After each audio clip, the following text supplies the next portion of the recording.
Amém. Louvado seja o Senhor. Depois de ouvir o timbre de voz do pastor Gerson e do bispo, peço perdão aos irmãos pelo meu timbre aqui, porque dá aquela diminuída, né, gente? Mas é um privilégio poder compartilhar uma palavra, a palavra do Senhor. A palavra não é minha, a palavra é do Senhor. E Ele usa aquele que se dispõe. Por isso eu peço humildemente que o Senhor fale através de mim nessa hora aos irmãos. E o bispo estava falando e eu tenho que dizer que não há méritos nisso.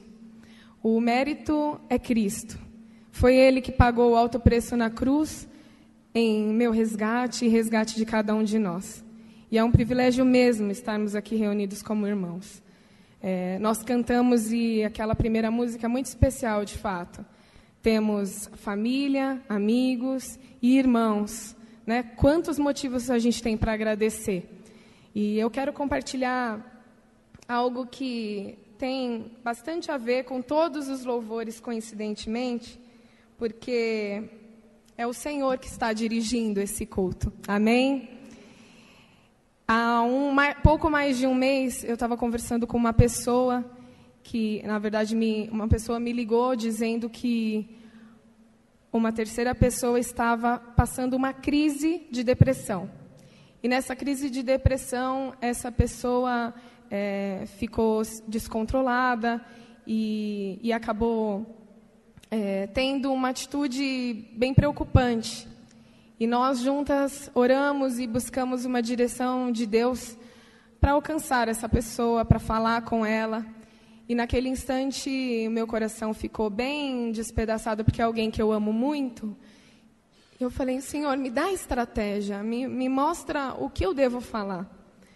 E esse texto que eu venho compartilhar é exatamente o texto que o Senhor me trouxe naquela tarde. Eu estava indo, inclusive, para a faculdade de teologia. E eu convido os irmãos a abrirem comigo em Lamentações de Jeremias, capítulo 3, dos versículos 19 ao 26. E à medida que os irmãos encontram essa palavra, eu gostaria que ficassem em pé. Ela é curtinha e eu quero ler com todos em pé. Vamos ler juntos? Eu vou pedir para o Anderson colocar, eu deixei ela também aqui no slide, mas está bem pequenininha. Então eu vou ler aqui.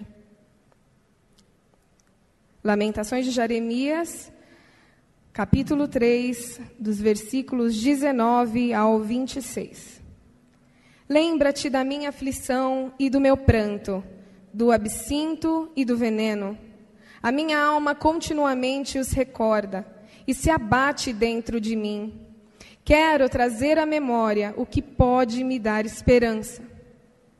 As misericórdias do Senhor são a causa de não sermos consumidos, porque as suas misericórdias não têm fim, renovam-se cada manhã. Grande é a tua fidelidade. A minha porção é o Senhor, diz a minha alma. Portanto, esperarei nele. Bom é o Senhor para o que esperam por ele, para a alma que o busca. Bom é aguardar a salvação do Senhor, e isso em silêncio. Amém. Vamos orar. Santo Deus, eu te agradeço, amado Pai, pela sua palavra, ó Deus, que é atual, que é viva, ó Deus, e que vem de encontro aos nossos corações, ó Pai. Fale conosco, ó Deus, aquilo que nós precisamos escutar, ó Pai. Precisamos do seu toque, ó Deus, nas nossas vidas. Desperta o nosso coração e nos abençoe nesta hora. Em nome de Jesus. Amém. Podeis assentar? Esse texto, né, do profeta Jeremias, só dando um pouquinho do panorama de Jeremias, né, um profeta do Antigo Testamento, que recebeu de antemão de Deus a missão de falar ao povo, de chamar o povo ao arrependimento dos seus pecados. E o povo, na verdade, não quis escutar esse aviso de arrependimento. E o Senhor se enfureceu. De Deus não se zomba. E o Senhor avisou tudo o que ia acontecer a Jerusalém naquela ocasião, e o profeta várias vezes tentou intervir, clamando pela sua nação, mas o Senhor disse, eles precisam se arrepender, essa é a premissa. E como o povo não se arrependeu, todas as assolações descritas pelo profeta, inclusive no livro anterior, que é o livro de Jeremias, onde ele fala todas as profecias, aconteceram. E Jeremias pôde contemplar tudo isso que o Senhor falou através da vida dele. Ele viu de antemão os acontecimentos e ainda viveu todos os acontecimentos. Neste momento, em Lamentações 3, neste capítulo em especial, Jeremias não fala à nação. Jeremias se dirige à sua própria vida, à sua alma, como ele estava no momento em que ele já estava exilado, todas as assolações já haviam acontecido a Jerusalém, ao povo de Israel, e ele estava mantido cativo, preso, e ele já tinha visto as piores coisas. Naquela ocasião, os idosos eram pisoteados, as jovens eram forçadas, havia tanta fome, ele viu coisas terríveis. E é por isso que o profeta começa falando que a alma dele se abate. E esse é o contexto de um homem que estava entre o clamor e o desespero, entre a confiança em Deus e todo esse pavor interior. E é sobre isso que eu gostaria de compartilhar nesta hora. Ele estava se sentindo abandonado, ferido e exausto. Quantas vezes nós já não nos sentimos assim? Não é um privilégio somente do profeta. A gente pode não viver hoje as assolações que o profeta viveu, mas muitas vezes nos vemos nessa situação de angústia, de abandono, vivendo uma situação de tristeza na nossa vida, de preocupação, onde a gente se pergunta, onde está o meu Deus? Né? E como eu posso ter esperança?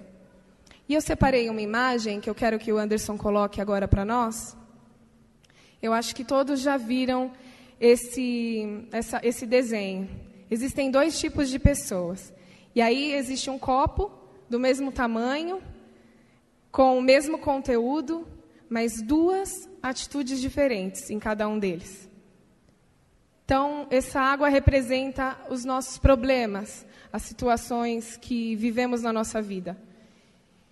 No primeiro copo, a pessoa parece se afogar, está numa situação de desespero. E a outra está flutuando, né, boiando. É interessante, porque muitas vezes a gente não consegue mudar o problema, não consegue mudar aquilo que está acontecendo com a gente, mas a gente consegue mudar a nossa resposta àquilo que está acontecendo, a nossa atitude sobre aquilo que está acontecendo. E é isso que diz essa imagem. E isso aconteceu com o profeta. A gente pode analisar que ele estava buscando mudar aquilo que estava no seu coração, tirar toda a tristeza que estava no seu coração. Por isso que ele fala da esperança, né? A esperança. Então, a gente tem duas opções diante de uma crise.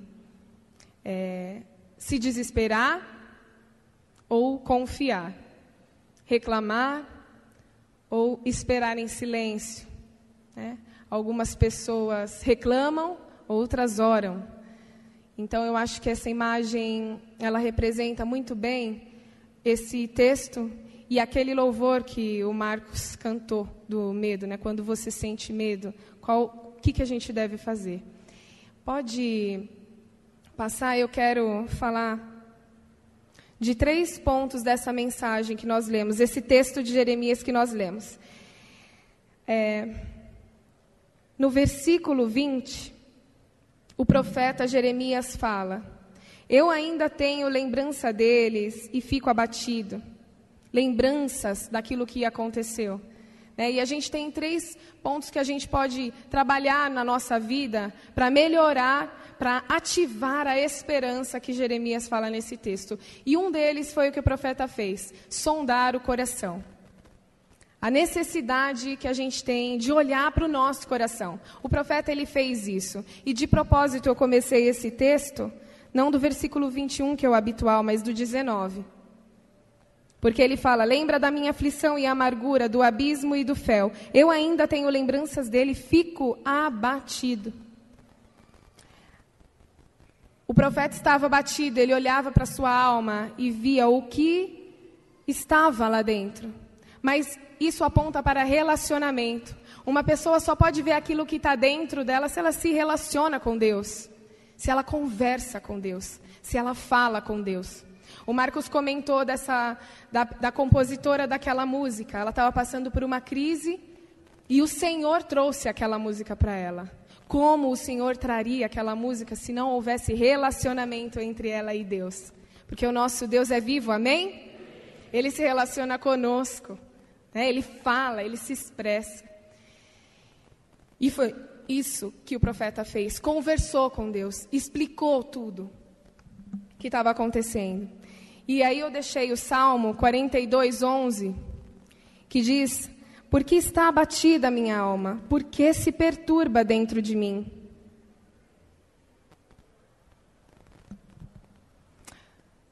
Ponha a sua esperança em Deus, pois ainda o louvarei. Ele é o meu Salvador e o meu Deus. Isso quem disse foi o salmista. Ele também estava olhando para dentro da sua alma. Muitas vezes a gente tem medo, né, de olhar para dentro, de tocar no assunto, de falar a respeito daquilo que está deixando a gente triste, para a gente não viver o momento da tristeza. Mas é necessário, se faz necessário. Deus quer nos tratar através desse relacionamento. Então a gente precisa falar, precisa colocar para fora. E o salmista, assim como o profeta Jeremias, ele fala, por que você está abatida, minha alma? Por que se perturba dentro de mim?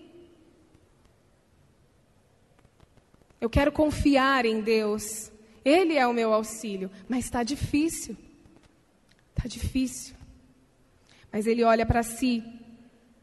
Então, eu deixei esse sondar o coração. É a primeira coisa que a gente pode fazer diante de uma situação difícil. Como anda o seu coração? Você tem sondado o seu coração?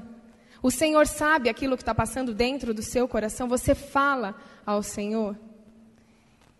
E uma segunda coisa que a gente pode fazer, a exemplo do profeta.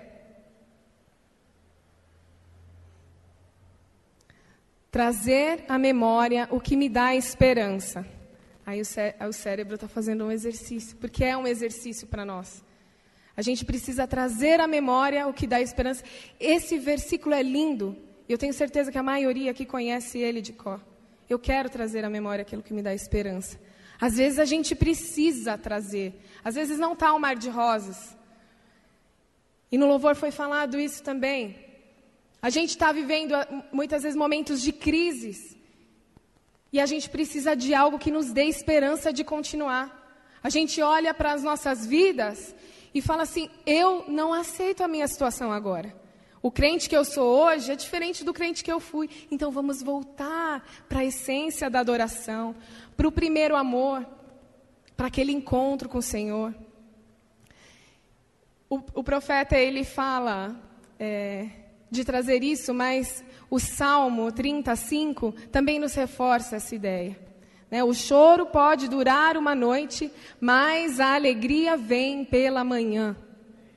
Quando a gente confia no Senhor, a gente pode ficar triste num dia, mas no outro a alegria vem. Quando a gente coloca a nossa esperança em Deus. E aquele exemplo que eu falei para vocês logo no começo, no momento em que eu liguei para essa pessoa, eu falei para ela, eu gostaria que você se lembrasse daquilo que Deus já fez na sua vida. E anotasse somente, porque eu conheço muito bem essa pessoa, e eu falei, eu só queria que você colocasse 3 experiências que você tem certeza que foi Deus que agiu em seu favor. Somente 3. E escrevesse num papel. E no momento daquela crise de fé, lesse esses testemunhos, seus próprios. Não do bispo, não do Marcos, não de mais ninguém. Mas os seus testemunhos. Aquilo que Deus já operou através da sua vida. E é exatamente o que o profeta faz aqui. E somente as nossas experiências, aquilo que a gente já viveu, pode nos sustentar no momento de crise de fé. E o profeta Jeremias não tinha tanta coisa boa para lembrar da parte do Senhor, porque ele estava vivendo num lamaçal, numa situação muito triste. Mas ele sabia o Deus que ele estava servindo. Ele sabia quem era aquele Deus. E ele conhecia o seu Deus. Então ele sabia que ele poderia resgatar em toda a história do seu povo, todo o cuidado que Deus teve com o seu povo, e que foi o seu povo, sim, que não se arrependeu no devido momento, que ignorou e virou as costas para Deus. Então ele poderia resgatar todas aquelas coisas que o Senhor já havia feito em favor do povo. Então, eu até comentei com os irmãos semana passada que eu fiz uma ressonância da coluna e foi terrível. A gente fica com muito tempo para pensar na nossa vida. E essa semana, virei freguesa do hospital e eu voltei lá para fazer uma no cérebro. E eu não sei, assim, eu fiquei... Deixa eu trocar aqui o microfone. Já não é bonita, né?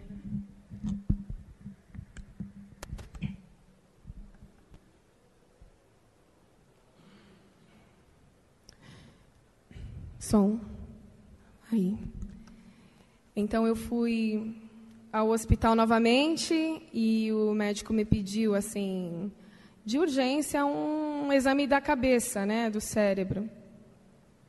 E aí eu fiquei já com muito medo, pela forma como ele falou e tudo mais. E, novamente, essa semana eu voltei no hospital para fazer esse exame.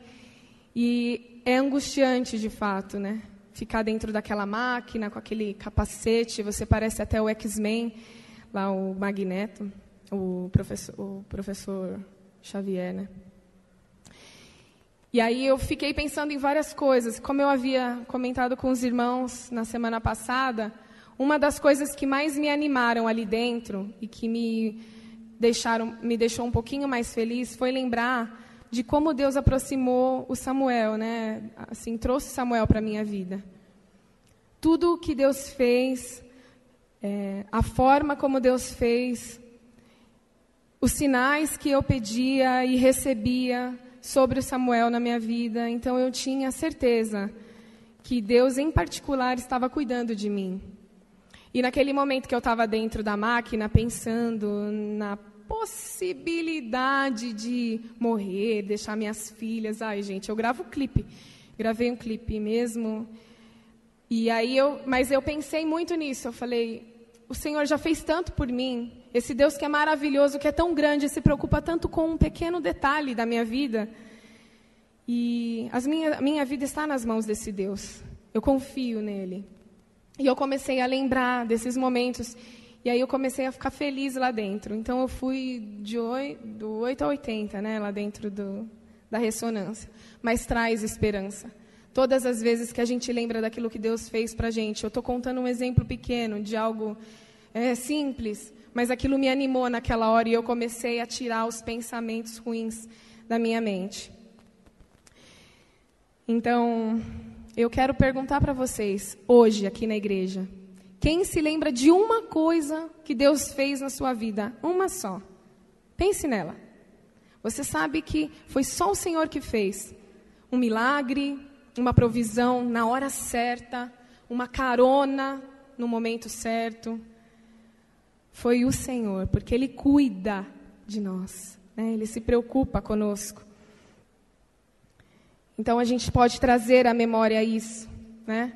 E dizer, o choro pode durar uma noite, mas a alegria vem pela manhã. Eu confio no Senhor, porque o Senhor é bom. A terceira coisa que a gente pode fazer, como o profeta fez, no versículo 24 e 25, ele diz assim, digo a mim mesmo, a minha herança é o Senhor, portanto esperarei nele. Bom é o Senhor para os que esperam nele, para quem o busca. Amém? E ele ainda acrescenta, no versículo 26, bom é ter esperança e aguardar tranquilo a salvação do Senhor. Naquela primeira versão que eu li, da Almeida Revista e Atualizada, fala aguardar em silêncio. Agora, é difícil aguardar em silêncio uma coisa que você espera tanto. É muito difícil você conter a ansiedade. A gente está num momento onde, no nosso país, 10% da população, segundo dados da psicologia, fala, 10% sofrem da crise de ansiedade, 5% de depressão. É muita gente, é muita gente. E a gente está vivendo esse contexto. Eu estava compartilhando com a irmã um pouco antes. Tudo que a gente tem vivido aponta para isso. É a correria, são as lutas que a gente passa. E a gente vê aqui, é difícil aguardar tranquilo, sem reclamar. A gente até aguarda, mas fica olhando no relógio, né? Olha, Deus, passou uma semana, passou mais 3 dias. E promessinha demorada, hein? E a gente não consegue ficar tão tranquilo. Mas é isso que Jeremias diz assim. Jeremias. A gente não passa nada perto do que esse homem passou. E nós vimos recentemente o episódio dos meninos na caverna. Que difícil que deve ter sido para eles. Mas eu tenho certeza que com o conhecimento dessa palavra ou não, eles praticaram isso que nós estamos falando aqui. Com certeza. Eles devem ter trazido à memória o que dá esperança. Eles devem ter sondado o coração naquele momento. E eles devem ter confiado que o resgate chegaria. Porque senão eles não teriam sobrevivido tantos dias. Sem nada para comer. Tem uma historinha antiga que fala que uma pessoa numa caverna, na mesma situação que eles, não tinham o que comer, então o que ela fazia era dormir, acordar, lamber uma pedra e dormir de novo. E esse ato de lamber a pedra, o cérebro entendia que ela estava se alimentando. E ela conseguiu sobreviver um bom tempo nessa caverna. Eu imagino, algo parecido com isso deve ter acontecido com aqueles meninos. Uma fé muito grande de que eles seriam resgatados. Então a gente vê essas coisas acontecendo diariamente. E a gente fala, mas como que eu vou confiar nesse Deus que está me fazendo passar por esse caminho tortuoso? Como? E é por isso que eu separei ali aqueles versículos, né? A gente pode... Deus, ele fala, provai, vede que o Senhor é bom. Bem-aventurado o homem que nele confia. Salmo 34:8. Provai, prova o Senhor. É um teste mesmo, pegadinha. Prova o Senhor, veja como ele é bom. Meu cunhado tem um testemunho da luz. Acabou a luz, ele estava com medo. E ele orou, e no segundo que ele terminou a oração, a luz voltou. A luz poderia ter demorado 5 minutos para voltar. Mas ela voltou assim que ele terminou de orar. Isso é uma prova da ação de Deus. Pequena, mas Deus fala, pegou essa? Fui eu, hein? Fiz isso por você. Então nós podemos confiar no Senhor. Por que eu devo confiar? Tu conservarás em paz aquele cuja mente está firme em ti, porque ele confia em ti. Ele te dá paz. Somente o Senhor dá paz no meio da crise. Somente Ele é capaz de dar paz. A gente pode fazer o que a gente quiser. Ir para o spa, ir para o barzinho da esquina da Rua das Rosas. Mas a paz só o Senhor pode dar. E outra coisa, o Senhor dos exércitos. Ó Senhor dos exércitos, como é feliz aquele que em ti confia. Salmo 84:12. Então, outra coisa, de por que confiar em Deus? Porque Ele nos dá paz e porque Ele nos dá felicidade. E não é aquela felicidade que a gente recebe quando a gente ganha uma festa surpresa, ou quando o marido compra um carro novo e enfaixa e deixa aquele laço gigante na porta de casa. Quem já ganhou um carro do marido sabe o que é isso. Não é essa felicidade. É uma felicidade permanente. Uma felicidade constante. A alegria do Senhor é a nossa força. É o Senhor que nos mantém. É o fato dele estar conosco, nos abraçando, se relacionando conosco diariamente, que faz com que a gente persevere no caminho do Senhor, no caminho da salvação. Até, tem aquela parábola que diz que é aquele que a pessoa achou um tesouro escondido, enterrado no terreno. Ele percebe como é valioso aquele tesouro. Ele vende tudo que ele tem e ele compra aquele terreno para ter aquele tesouro. E nós temos o Senhor Jesus Cristo nas nossas vidas. Hoje nós temos a palavra de Deus que nos fortalece. Quando a gente lê um texto como esse, de um homem de fé como esse, a gente percebe, se ele conseguiu, eu também vou conseguir. Se o Senhor estava com ele, eu posso crer que o Senhor também está comigo. Eu não preciso temer mal algum, eu estou com o Senhor. Ele está comigo. Amém? Você tem duvidado do caráter de Deus na sua vida? Quantas vezes você tem duvidado do caráter de Deus? Certa vez, um amigo... eu tenho um amigo, Robertinho, e o amigo... Ele trabalhava num lugar, e o amigo dele estava com um voo marcado para aquele avião que caiu lá na frente do aeroporto de Congonhas, o avião da TAM. Faz alguns anos. E aí, quando esse amigo chegou no trabalho... O Robertinho já foi falando, nossa, cara, que livramento, mas, olha, era para você estar lá naquele avião, mas, olha, Deus é bom, você está aqui agora. Aí o amigo dele falou assim, olha, eu estou aqui agora, mas se eu tivesse embarcado naquele avião e eu tivesse morrido naquele acidente, Deus continuaria sendo bom, porque Deus é bom na sua essência. Deus, ele não precisa provar nada para nós. O profeta Jeremias acreditava em Deus, mesmo Deus dizendo para ele, não ore por isso, eu não vou fazer isso pelo povo. É perda de tempo, Jeremias, eu não vou me arrepender mais, já está decretado. Jeremias continuava o seu relacionamento com Deus, mesmo sendo ferido, açoitado, preso, com fome, sofrendo. Quantos de nós passaríamos por isso?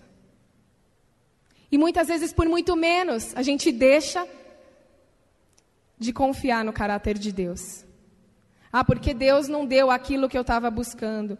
Não realizou aquilo da forma como eu estava esperando. Mas quem disse que Deus tem que fazer as coisas como você quer? Você é Deus ou Ele é? Ele é Deus. E o próprio profeta, no livro de Jeremias, tem um texto que eu gosto muito, que o Senhor o diz. Os meus pensamentos não são como os seus pensamentos. Os meus pensamentos são mais elevados do que os seus. Amém? O Senhor tem pensamentos maiores, melhores do que os nossos. A gente sabe o que a gente quer, mas o Senhor diz, os meus planos são de paz e não de mal, para vos dar o fim que desejais. O Senhor, ele tem muito mais para nós do que o que a gente pode decidir e desejar. Os sonhos do Senhor são grandes. E quando a gente passa por um momento de crise como esse, resiste, se mantém em pé e fala, depressão, você não vai me vencer. A gente fala, eu vou me manter em pé. A gente fica como aquela árvore plantada junto a ribeiro de águas. Que pode vir o frio, a intempérie, o outono, o inverno. Mas os seus galhos, as suas raízes, melhor dizendo, estão chegando nas correntes das águas. E essa árvore tem sido alimentada. E por isso ela se mantém em pé, firme, constante. O Senhor deseja isso para nós. Que as nossas raízes sejam profundas, como as dessas árvores. Com relacionamento firme, confiando no caráter dEle. Porque Ele é bom, nós sabemos disso. E para concluir, tem um último slide ali para nos ajudar. Então, a gente passa por esses momentos nas nossas vidas, essas circunstâncias, esses medos que chegam, batem à nossa porta e parece que nunca mais quer ir embora. Você bota até a vassoura atrás da porta, o problema não vai embora. Misericórdia. Mas a gente precisa tirar os nossos olhos das circunstâncias, colocar os nossos olhos no Deus da nossa salvação. É difícil, mas é o exercício que a palavra que nós lemos hoje nos ensina. Confiar naquilo que a gente não vê. Fé é a certeza daquilo que não se vê, é a convicção daquilo que se espera. Então, voltemos os nossos olhos para o Senhor. Como está a sua alma? Como que está a sua alma nessa noite? Você se lembra, você tem um testemunho para trazer esperança à sua vida? Se eu chamasse aqui à frente alguém assim de livre e espontânea vontade, você teria na sua mente esse testemunho para alimentar a sua esperança e sair daqui fortalecido naquilo que Deus já fez na sua vida? Amém? Você tem duvidado do caráter de Deus ou não? Então, o nosso convite são esses 3 pontos. Sondar o coração, trazer à memória o que dá esperança e esperar em Deus. Amém? Que a gente possa fazer isso nessa hora. E eu gostaria de convidar os irmãos para ficarem em pé, para fazermos uma oração juntos.